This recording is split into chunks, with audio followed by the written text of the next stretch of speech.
Inspirasi kita.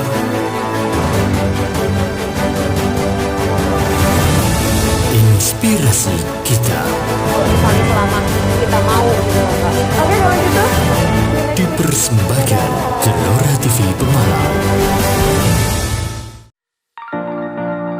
Halo guys, kembali lagi di Inspirasi kita. Hari ini kita akan main-main nih di kedai apik namanya. Kedainya apik gitu loh. Kalau bahasa Jawa tuh bagus gitu ya. Cekidot, kita langsung ke sana ya. Yuk.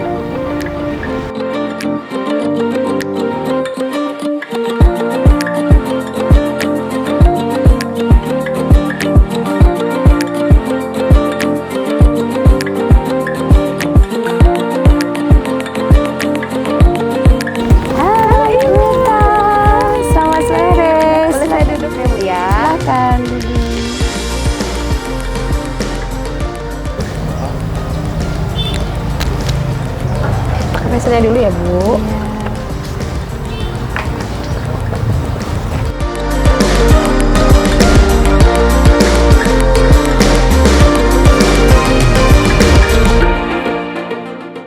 Halo, selamat sore. Balik lagi sama Meta nih, tetap di Inspirasi kita. Kali ini kita datang di namanya Kedai Apik bareng sama ownernya nih, namanya Bu Indah ya Bu ya.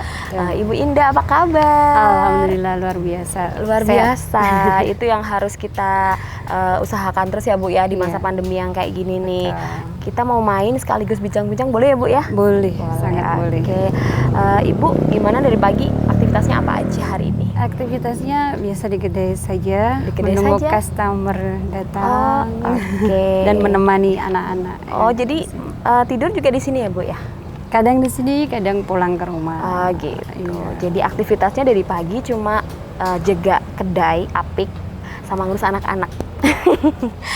Enggak sih, sebenarnya saya ngajar. Oh, ngajar juga. Oh, Ibu Indah sebagai owner juga ternyata ada satu sisi lain. Ibu guru ternyata ya. Ibu Indah ngajar di mana, Bu? Di SD 2 Taman. Kita langsung next ke perbincangan kita nih. Nanti bakal seru banget kita ngulik tentang apa aja sih rahasianya jadi owner di sini. Dan pertanyaan pertama kita mulai dari kapan sih, Bu, kedai usaha ini nih namanya Kedai Apik tuh berdiri gitu ya Bu ya. Dirintis dan berdiri itu dari kapan? Ya, sebenarnya untuk Kedai Apik sendiri itu dari mulai awal tahun 2021 Januari. Tapi sebelum ini saya usaha di bidang kuliner itu karena mengikuti pelatihan yang diadakan sama Diskoperindah pemerintah. Jadi tahu masak itu dari mengikuti pelatihan-pelatihan. Mau nanya nih, kepo dikit Bu gitu, untuk modal awal usaha ini tuh berapa sih gitu, biar teman-teman tuh tahu gitu loh. Kalau misalnya pengen buka kedai kecil-kecilan tapi tapi cantik, bisa untuk anak-anak muda gitu lah ya, sesuai dengan style mereka gitu, tuh berapa sih Bu butuh modalnya? Di luar dari aset ini ya, maksudnya dari bangunan ini sekitar 70 juta. 70 juta guys, jadi modal awal untuk membentuk sebuah kafe gitu ya, atau kedai gitu ya, dengan komposisi yang di dalamnya aja ya Bu ya, kalau misal bangunan mungkin nggak iket ya Bu ya, mungkin kayak bikin kayu dari meja dari kayu ini dan lain-lain, mungkin sekitar 70 juta. Oke, 70 juta guys. Jadi kalau kalian punya modal terus pingin buka bisnis kedai juga sama Bu Guru kayak gini nih, modal yang awalnya kurang lebih kalian siapin hanya sekitar 70 juta. Nabung. Jadi jangan suka boros ya Bu ya. Jadi ke depan itu kita memang harus pandai-pandai untuk membuka peluang usaha yang istilahnya bisa kita pakai di situasi manapun Bu. Karena kalau situasinya seperti ini gitu, kita nggak bisa ngarepin apapun nih gitu. Nggak usah yang kayak aku mau dapat uang dari pemerintah, ngarepin yang gitu-gitu, dapat bantuan gitu. Jadi harus pintar-pintar guys. Kalau misalnya punya rezeki gitu, harus ditabung, rajin-rajin menabung biar bisa jadi pengusaha kayak Bu Indah.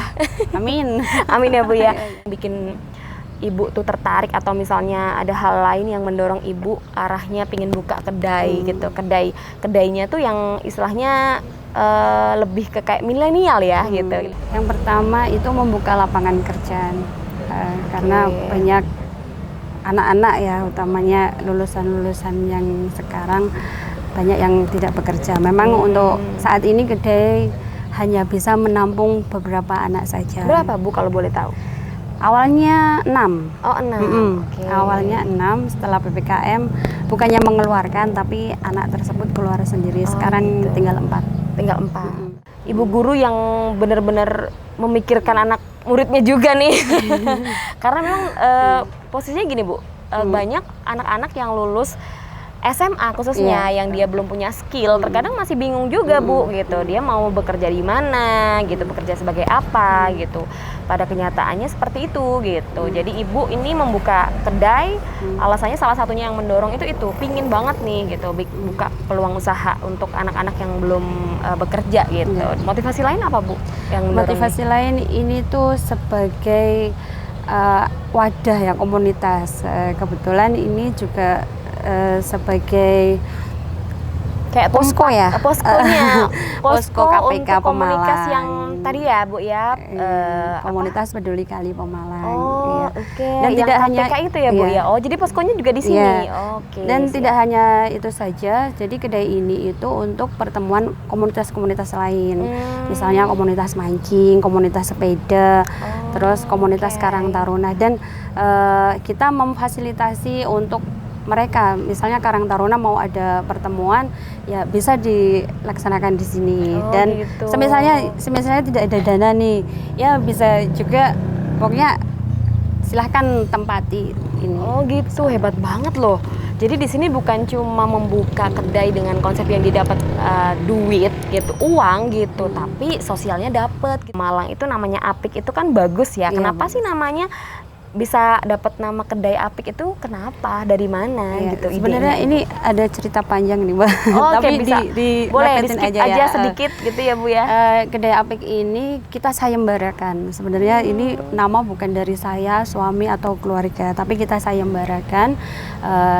Siapa yang bisa waktu awal mau membuka usaha ini, kita sayembarakan di Facebook ya, dan di sosial media lainnya untuk yang bisa memberikan nama untuk usaha kami gitu. Oh, jadi nama ini tuh sekaligus untuk promosi. Lihat dulu nih gitu kan, antusias orang lain gitu atas apa yang mau kita buka tuh gimana gitu ya Bu ya. Karena kedai Apik itu ya bagus artinya ya Bu ya. Dan itu singkatan Mbak. Oh, singkatan? Iya, Apik itu aspirasi pinggir kali. Oh, aspirasi pinggir kali.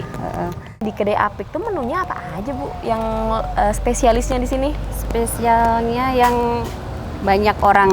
Iya, yang jadi menu favorit gitu ya Bu ya. Untuk favoritnya ayam kremes karena harganya terjangkau dan memang makanan merakyat ya. Oh gitu, jadi dari ayam terus dibikin kayak ada kremesannya gitu ya Bu ya. Tapi beda kalau di sini. Oh beda racikan guys, jangan kamu sama-samain deh gitu, mendingan cobain aja gitu. Terus ada apa lagi nih Bu yang teman-teman nih belum pernah ada makanan yang menu yang lain di kedai lain gitu, nggak ada nih gitu, punya aku aja yang punya gitu. Apa Bu? Ada kerotong pecak. Krotong, kalian tahu nggak ikan krotong? Jadi ikan krotong itu salah satu ikan sungai, kali gitu. Jadi kalian yang nggak punya sungai jangan coba-coba bilang kalian mau makan ikan krotong karena itu kayaknya atau nggak. Indonesianya itu ikan gabus gitu. Oh gabus gitu. Tapi memang benar-benar pure ikan sungai ya Bu ya? Iya, betul. Oh itu ada ikan krotong dibikin pecak. Dibikin pecak sama dibikin kuah kuning. Kuah kuning, mantap. Jadi kalian harus cobain nih kalau misalnya pingin inspirasi di pinggir kali terus makannya sama ikan yang khasnya kali juga. Iya.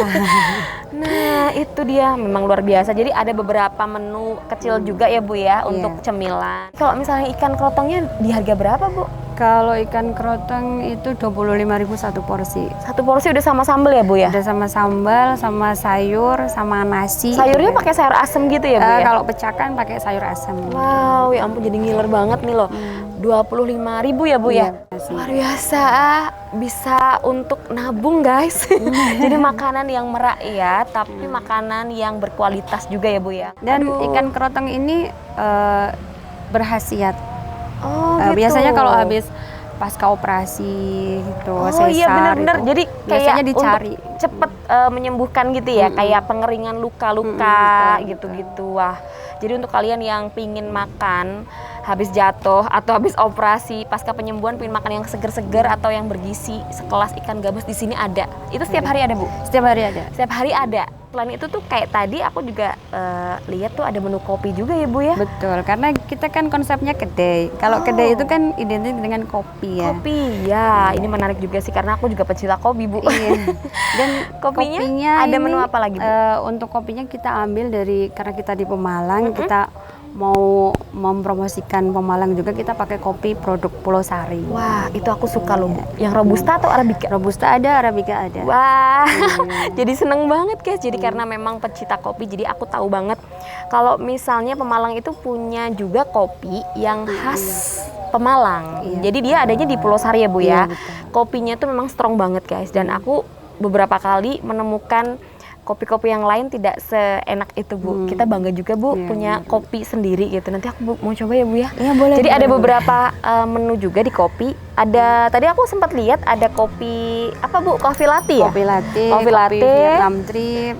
Oh, Vietnam drip juga ada guys. Jadi nggak kalah loh sama kedai kopi yang lain juga. Ini dia Ya, aduh, kopinya. langsung dapat menu. Ini ayam Iya. kremes ya Mbak, dan Oke. ini kopi latte. Ini ada coffee latte yang khas dari kopi aslinya dari Pulau Sari.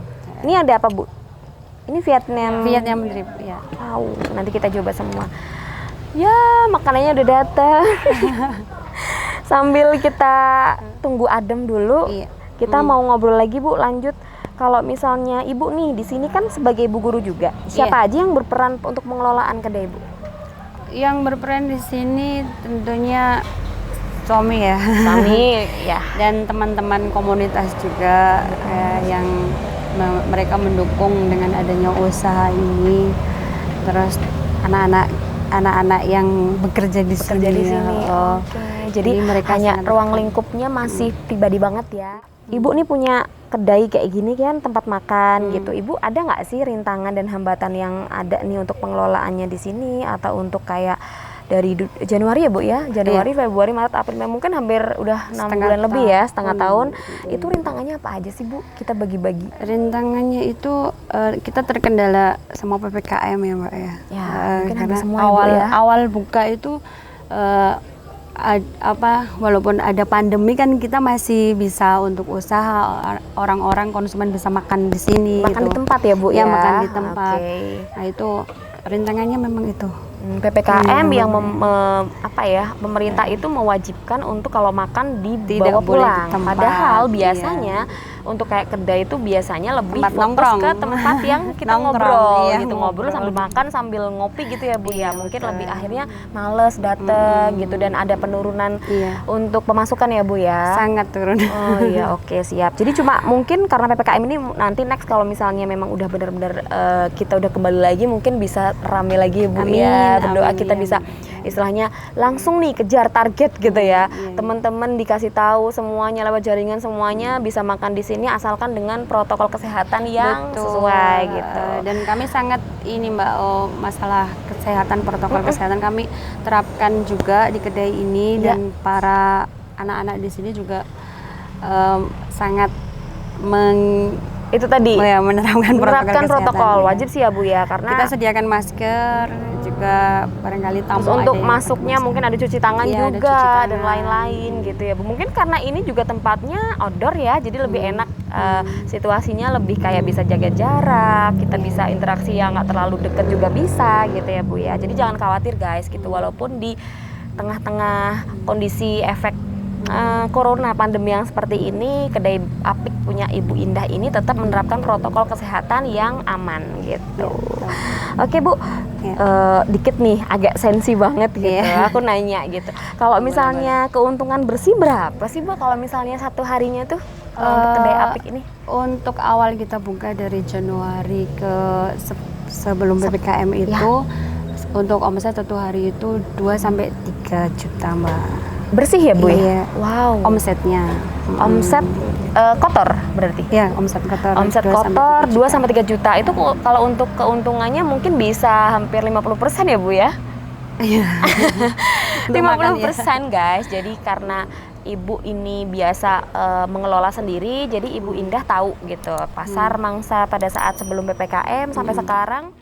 Sekarang kan gini Bu, misalnya nih di kedai lain kayak tadi Meta tanya nih, banyak nih yang namanya mengusung konsep sama ayam kremes gitu, atau misalnya kopinya juga kopi latte, atau misalnya ayamnya ayam bakar gitu kan, dengan menu yang sama gitu.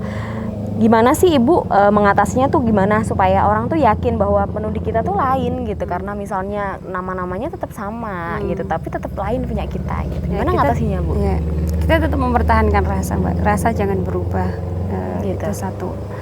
Terus yang kedua harga juga bersaing gitu ya Bu ya. Oh yang di lain bukannya mau menjatuhkan ke yang lain, Iya, tapi betul. sekalangan menengah ke bawah pun bisa menikmati juga, makan enak, makan bergizi tanpa harus takut bayar mahal gitu ya Bu ya.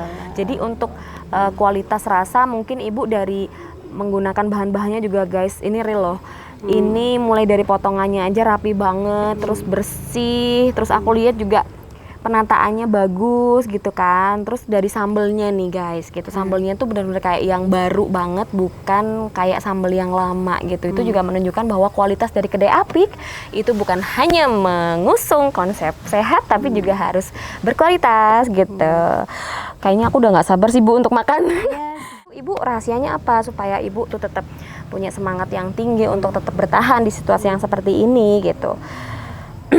Jadi teman-teman di sini juga biar tahu, supaya yang mau jadi pengusaha tuh paham gitu loh. Kita sebagai pengusaha tuh terkadang suka ada titik-titik di mana kita drop gitu, drop say gitu. Ini teman-teman biar tahu gitu, biar berbagi juga caranya menjadi pengusaha yang memang harus mentalnya harus kuat ya Bu ya. Tipsnya yang pertama harus sabar. Sabar, Iya, oke. sabar. Terus Sabar guys. Terus berdoa. Terus berdoa, Iya, bertawakal terus juga berdoa, ya Bu iya. ya. Berdoa dan memang harus minta sama yang Maha Kuasa. Maha Kuasa. Jadi kesimpulannya guys, obrolan kita sama Bu Indah, ibu yang benar-benar luar biasa ini gitu. Ibu guru sekaligus ibu pengusaha gitu. Ibu pengusaha sebagai owner kedai Apik. Ada satu tips dari ibu bahwa seorang pengusaha wajib punya ya Bu? Harus sabar. Ya, kesabaran yang nggak ada Sabarnya harus batasnya gitu, karena kita nggak pernah tahu ya Bu kondisi yang sekarang ataupun nanti kita tuh berada di kondisi yang seperti apa gitu. Tetap di sini kita mau tetap makan, dan nanti kita mau lanjut lagi. Terima kasih Ibu untuk informasinya. Dadah.